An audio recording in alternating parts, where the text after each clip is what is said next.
Welcome to Sound Health on Lagos Television. I am Olasumbo Modupe. We bring you Sound Health every Tuesday and we try to highlight trending health issues from around the world.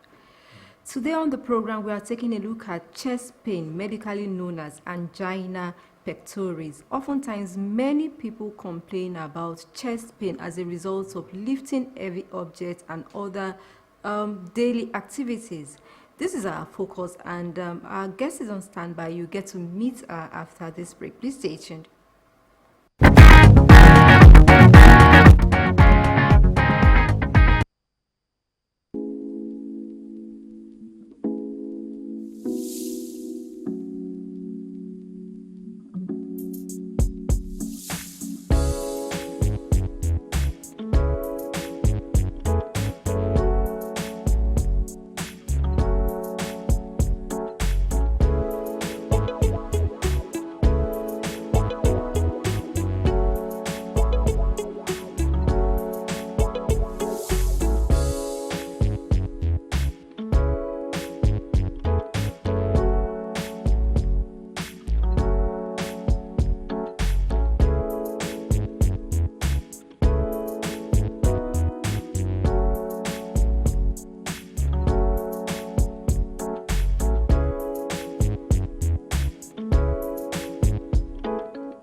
The program is still Sound Health on Lagos Television. Joining us via Zoom this evening is Abiola Ayilara, founder and lead nurse at MyCare Assistant Ltd. And she is going to tell us what are the root causes of angina pectoris.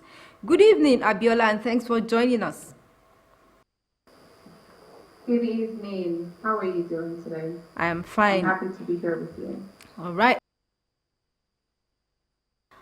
All right, oftentimes many people complain about chest pain.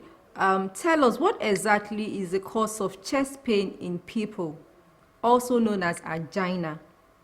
Angina is, you mentioned, is a type of chest pain, and it could be as a result of reduced blood flow to the heart muscle.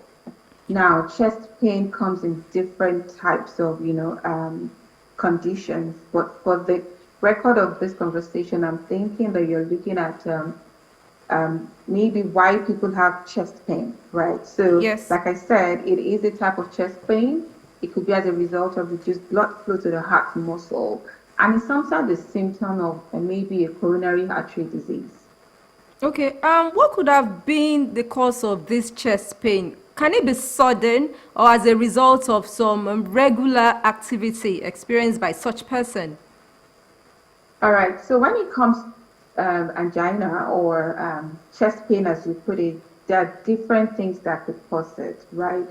Or maybe the person's lifestyle choices, maybe when they're eating, or if they're smoking, or maybe they do like vigorous exercises. These are common causes or attributes that you get to know about when people complain about chest pain. For some people, it could be sudden, and for some people, it could be insidious, right? And most of the time, it could necessarily not be sudden. It could be that something has actually been going on underneath that the person is not aware about. And maybe by virtue of exercise or lifting something, they begin to feel that pain in their chest wall.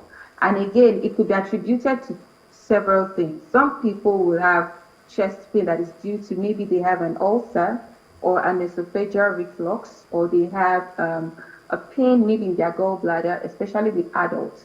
So it is very important that the real cause, the root cause, is identified by the physician.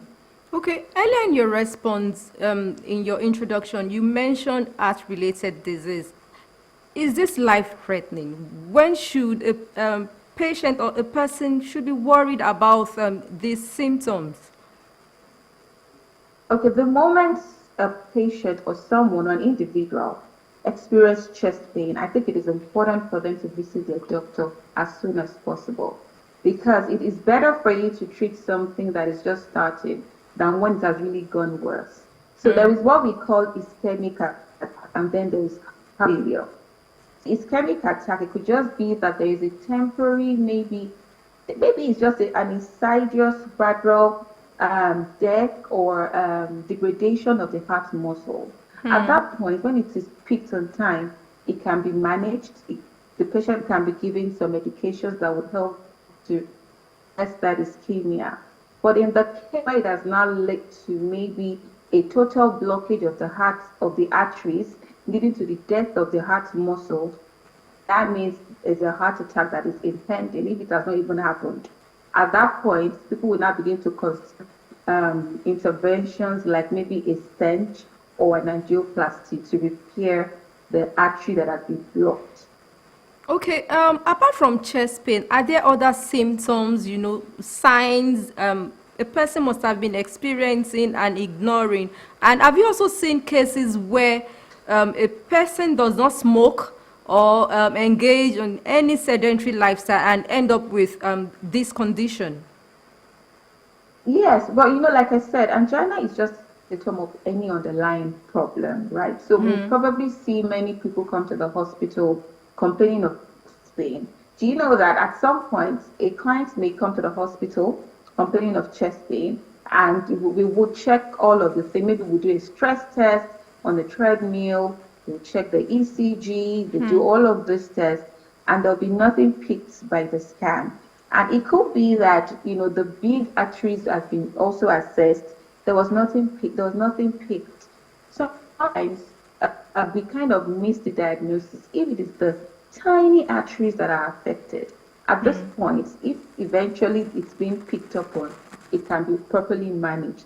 On the other hand, it may not necessarily have anything to do even with the heart. It could just be that this person has maybe an onset of an ulcer that is coming up, and that is causing them to have maybe an associated chest pain. It could be that the esophagus is inflamed or there's a spasm over there, and that could also lead to chest pain. It could be an elderly person, maybe in their 60s, that has got maybe gallstones, and that pain is right in their chest. It's very important that the diagnosis is made on time to rule out any anomalies. All right. Prevention, they say, is better than cure. Could this condition, yes, result to any other complications aside from a possible heart attack or heart disease? So, like you said, if it is a heart problem that is causing the chest pain, it is important that it is observed, because if it isn't, it can lead to heart failure. Okay? But if it is not a heart-related condition, once it's been identified that it is due to any other differential diagnosis like an ulcer or a gallstone and things like that, once those underlying causes have been treated, then the patient is able and good to go, and the patient is educated on living maybe a quality healthy lifestyle. All right. Is this condition treatable? It is treatable. I mean, once a patient complains of a chest pain and they go to the hospital and they realize that it has something to do with the heart, the doctor is going to recommend some medications. Most of the time, they will recommend a nitroglycerin, but then all this medication has to be well monitored by the physician and even the health care organization managing that client. I don't think it is wise for any patient to say they want to manage a chest pain by themselves. So far, it has something to do with the heart. But if it is that somebody lifts maybe a heavy object, or they weight, or maybe they have physical exertion that led to that chest pain, ideally would recommend rest for such people. Okay. Have we seen women come more often to the hospital to complain about this condition than men? You see, when it comes to prevalence of angina, I think with the current data, which is not Nigerian data, by the way, 3 to 6% of women would have an angina, while 4 to 7% of men would have it. So we definitely have like relatively about the same ratio of men to women experiencing this condition, but it is mostly picked up in men. In men, is there a reason behind this data? I wouldn't, well, it could be maybe the nature of the job, the lifestyle choices. There's so many variables that we can consider. It could be as a result of the socioeconomic, conditions, many things that we can actually consider to be factors that can contribute to why there's more men than female. Okay, so Abiola, tell us, how do you prevent angina both in men and women? I think that the best thing to do is, first of all, know your numbers. Know your numbers. Do your check your blood pressure regularly. If the patient has maybe a diabetes, make sure that it's well controlled and managed. Stress very well. I mean, we can't even overstress that. Adjust your lifestyle. What are you eating? What are those kind of foods? Then also know your cholesterol levels. These are very, very important. Once we know all of this, it's preventable. It is preventive than curative. Okay, can we also look at sedentary lifestyle? Since this condition is one of the symptoms, not a disease on its own now. Let us look at lifestyle. Can lifestyle also contribute to this, apart from smoking and Yes, like diet? I said. So somebody that has maybe an unhealthy eating habit would be at risk. Someone who doesn't exercise regularly will be at risk. And this exercise is actually very tricky because sometimes it's during exercise that patients pick up that they have a chest pain. And then they would now be advised on the modalities around their physical activities, right? Again, stress can be a factor. So these things are lifestyle issues, right? Including smoking. If we're able to do a reverse psychology on this, lifestyle choices that we are exposed to, it is possible for us to prevent maybe an angina or chest pain that is related to heart condition now. Okay, tell us your call to action as we wrap up now, or you have any other thing you would like to add or let viewers at home learn from this conversation. Thank you. So I would say that prevention is better than cure. If if you're smoking, you need to quit smoking. You need to involve in eating a balanced meal. Eat your vegetables, your protein, moderate fats and oils, your vitamins, very, very important. Exercise regularly. If you don't have a regimen, make sure to see your physician to let you know. And how do you want viewers at home to ensure they get adequate balanced diet? Yeah, I think it's ideal for people to have a proper plan on what they want to do in terms of food provision. So I think it is easy for us to make adjustments. We just need to now do more work, right, in terms of, okay, what is important to me? What is priority? I think with this, people will not eat unnecessarily very more. So if there's somebody that likes to snack on maybe shawarma, I'm just saying things like that, not necessarily shawarma, or you just want to take other things that may not be healthy, you can just decide that, I'll do this thing at home. Some people like to go to the restaurant to eat. Maybe they cannot begin to consider cooking at home. Also, some people may not like some type of food. It's good for them to consider seasonal food, that are very affordable. And truly, things are not really, things are not that expensive. I mean, I'm quote and unquote, right? It's kind of relative. But it's very important that people just make adjustments as much as they can regarding what they do. All right, your call to action now as we wrap up this segment. So my call to action would be that it is important for people to maintain a healthy diet. It's very important for them to consider eating more veggies, more protein, less fats and oils, a balance of everything. Too much of everything is bad. Exercise moderately, especially if you have a history of heart problems. If you don't, exercise moderately. Manage stress effectively. I encourage people to sleep as much as they, 6 to 8 hours of the day sleep is not too bad.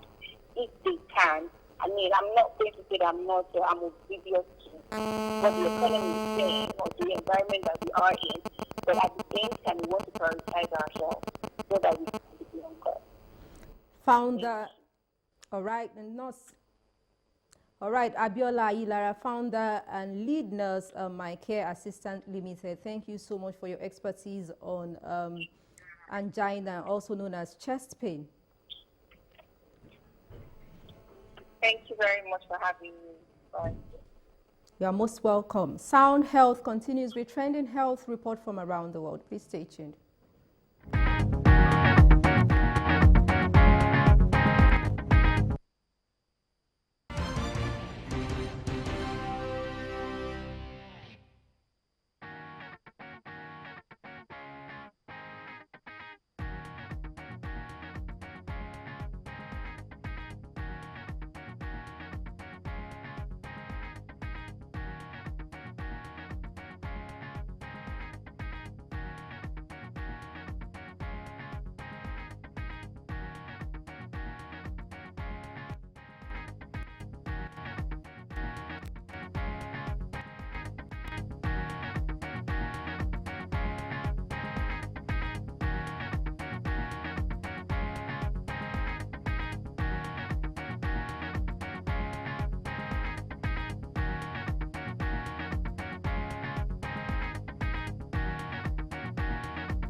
The program is still Sound Health on Lagos Television. More to come in a moment.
Well, this is where we say thank you on today's episode of Sound Health. Hope you've learned one or two things about angina, also known as chest pain. It is a sign of a heart disease.